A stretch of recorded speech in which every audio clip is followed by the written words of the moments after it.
Hi, it's Z, back with another video here at Rework. Today will be a video essentially going through some tips and tricks that we would like to share with regards to using the Toshi Sling 5 liters. So yeah, let's get started.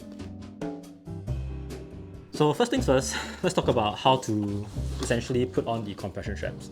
So as you know, the compression straps are hidden by this magnetic pocket on the underside over here. You can remove them, and once you do, you would have to attach the compression straps onto the attachment points on the back of the sling.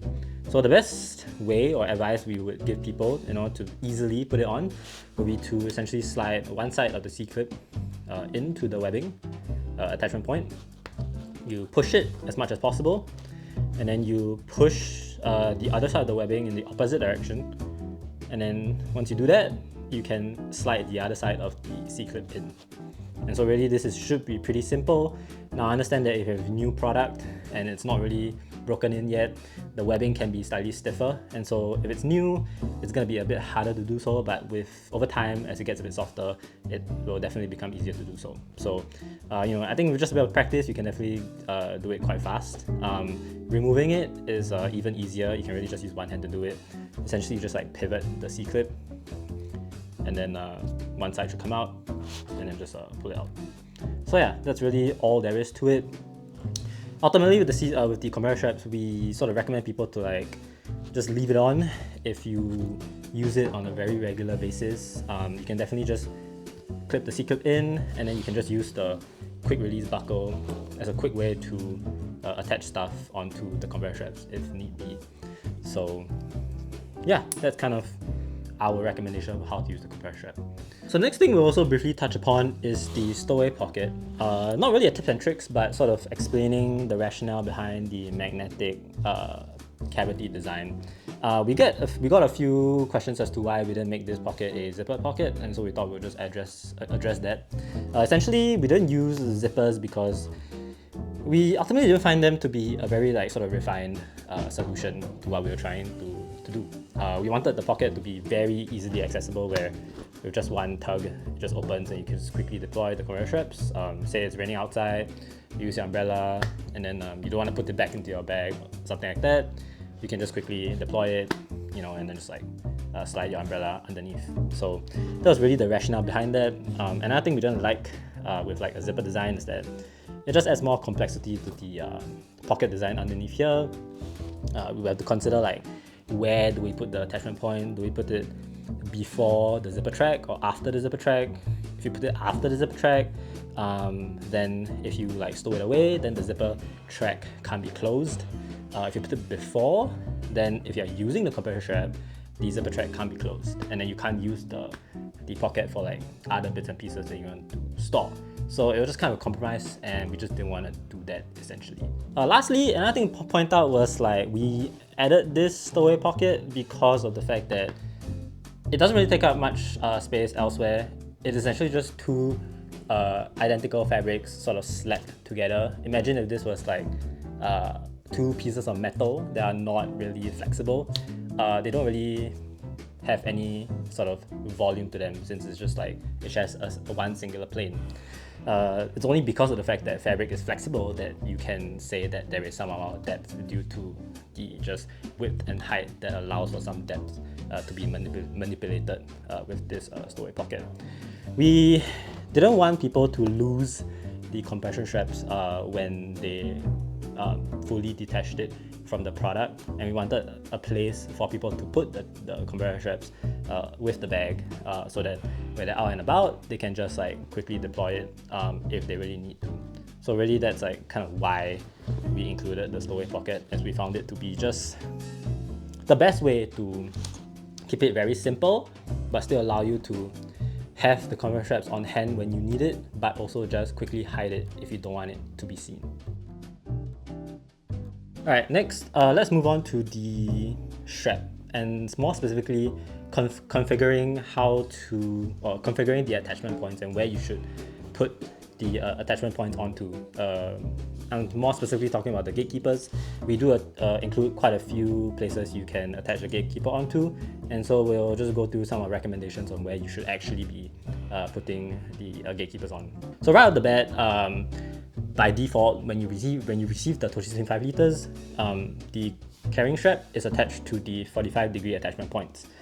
More specifically, the buckle is on this side because most people are right-handed, and we find that most people will carry the sling on their left shoulder when carrying on the front, so then the buckle will be on your left side.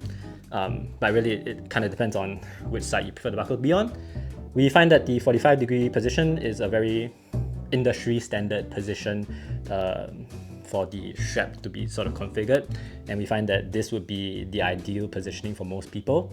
Now, if you want to experiment with another carrying strap configuration, then if you've seen our product walkthrough or any other videos, then you know that we recommend carrying the bag in more of an offset carrying configuration, where you put one side of the strap on the top attachment point and the other side onto the side anchor point. So it's just one top and one side. And so what this allows you to do is allows you to carry the bag when one on the front in a very upright position. Like the bag essentially just sits upright on your body in front. This also means that when you sling the bag around on your body, on your back, the sling would then be situated in a more vertical position. So something to keep in mind there. We find that this is the next sort of most optimum position to wear the sling. There are quite a few slings in the market also, like from other brands, that utilize more of this offset strap configuration. Ultimately it comes down to preference. If you prefer this, then you can definitely do it this way. If you don't, then we recommend just sticking to the 45-degree angle. Now, we've also seen like some people sort of tell us that they like to put the strap on like a 45-degree point and like a top point, one of the top attachment points here. You can certainly do so. I mean, it's your product, you can do whatever you want, but we don't really see the benefit of this when you just compare it to the offset position, or just like the 45-degree position. But I mean, everyone's body is different. One way though that we just absolutely don't really recommend, but which you can still do, but we just don't recommend, is putting both sides of the attachment points on the side anchor points. And so you would usually only do this if you want to carry the sling more of a hip pack, and you want to wear it as a hip pack essentially. First thing to note is that this sling is not designed to be worn as a hip pack. For most people, the strap is probably too long to be even worn as a hip pack, even at its shortest length. So it's not particularly practical in that sense. But the main reason why we do not recommend doing it this way is because the side anchor points are below the center point of the bag, or of the sling. So the top would like to pull away from the body. So it's just not really designed for that kind of carry in mind. We really meant for this side anchor point to be, as the name suggests, an anchor point where you can hook on bits and bobs that you want to hook on the exterior of your bag, like a hero clip, a carabiner, like a grocery bag, etc. So besides the fact that it also can be used in tandem with like the top attachment point for an offset carry, that's kind of its main purpose essentially. So the next point to touch on is the gatekeepers, more specifically how to easily remove these gatekeepers. So first off, before we get into sort of how to remove it, we just want to touch on why we're using gatekeepers. We're using gatekeepers because of the fact that if you sort of are in the market for a sling and you've been researching other brands, you would probably notice that quite a few other brands are also using gatekeepers for any bags that they implement like a detachable strap design with. So we wanted to sort of keep it standardized such that if you have some other strap that you would like to change out with, for using with our sling, you can easily do so. Now, one of the downsides to just like this gatekeeper is that some people do find it to be a bit hard to release and to put back on, and so we'll just kind of show you how to do it. So essentially, in order to easily remove the gatekeeper, or as easily remove the gatekeeper, what you want to do is, instead of just just pushing it down and then like trying to push this in as well, you actually want to push the metal bar in first and then push down on the clip. If you're doing both at the same time, you are pushing the bar into the top lip, or the top plastic lip, and that causes it to be really hard to open. So really you want to do it on a step-by-step basis, where you push the bar in and then you push the bar, then you push the clip down, and then it should just release. It's as simple as that. And once you do so, you can just quickly remove the gatekeeper. To put it back on, it's kind of the reverse process, but honestly easier, where you can just take the metal bar and then just loop it over the plastic clip, and it should just snap into place. Alright, next, let's talk about security. We'll just say right off the bat that if you are looking for a bag that is highly secure, we are just not really the brand for you. We try to create some amount of security to our products, but it's definitely not our first priority.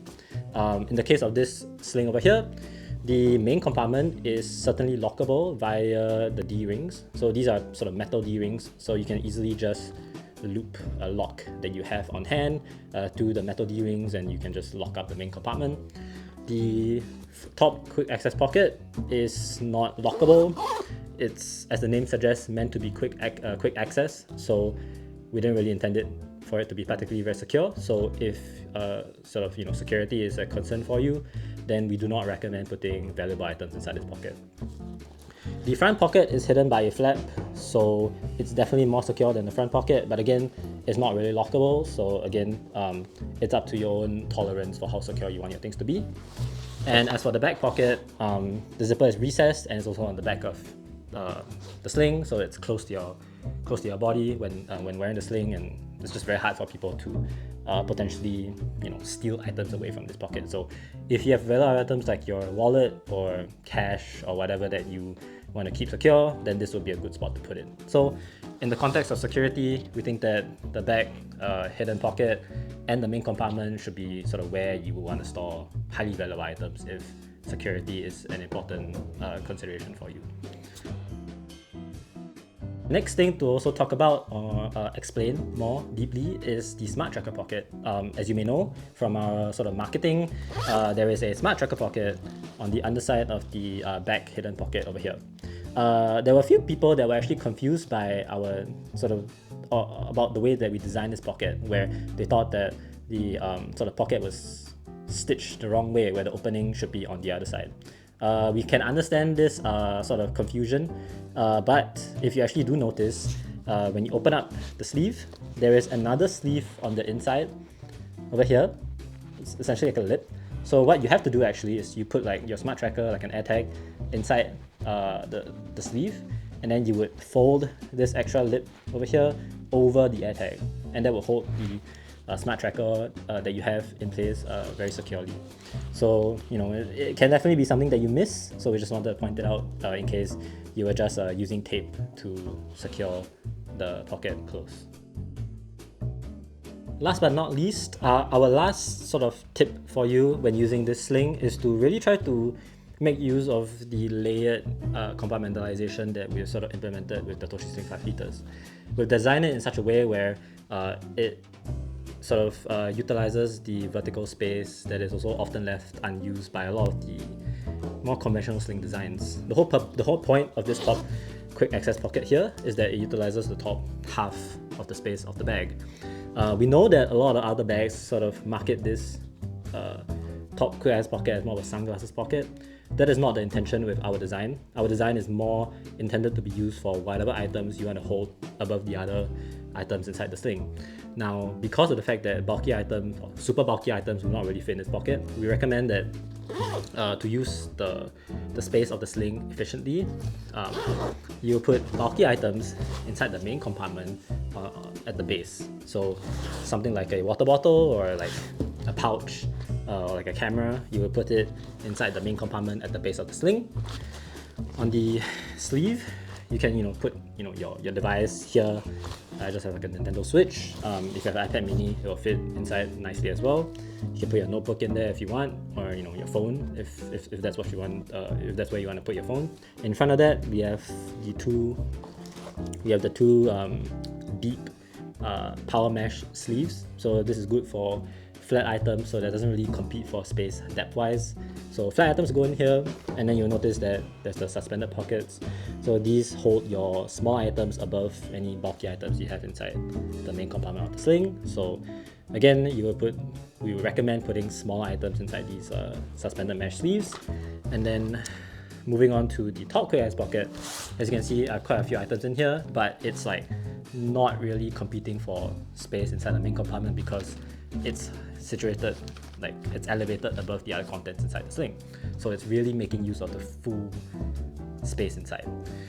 We see, like, you know, if you try to pack the bag in more of a conventional method where you put everything inside like the front pocket and the main compartment and the back pocket, then you end up with just a very bulky design where if I put my earbuds in, I